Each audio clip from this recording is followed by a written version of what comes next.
tulungan mo kami na maintindihan ang tunay na kahulugan ng kamatayan.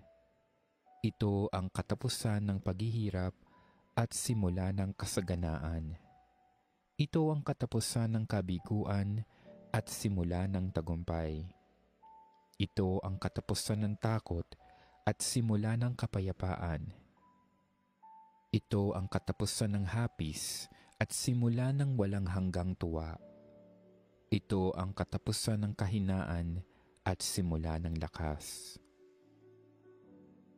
Panginoon, huwag mong tulutan na kami ay magupo ng kalungkutan, ng kawalan at kapaitan. Sa halip ng kalungkutan, naway mangibabaw sa amin ng bagong kasiyahan dahil sa mga biyayang ipinagkakaloob mo sa amin. Alisin mo ang anumang takot at pangamba sa aming mga puso.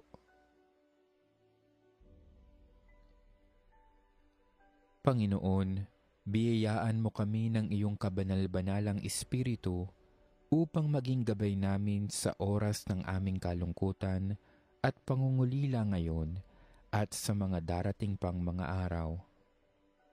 Ama namin at makapangyarihang Diyos, naniniwala kaming ang iyong anak na si Jesus ay namatay at muling nabuhay.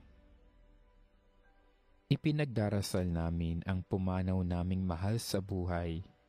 Bigyan mo ng katuparan sa Kanya ang pananampalataya at pag-asa sa iyo, at dalhin mo siyang maluwalhati sa langit na tahanan upang maging maligayang kasama mo magpakailanman.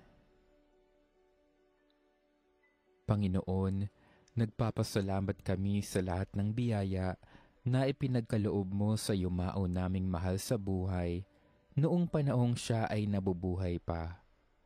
Idinadalangin namin na naway nakapagpuri at nakapagpasalamat siya sa buhay na ipinagkaloob mo sa Kanya.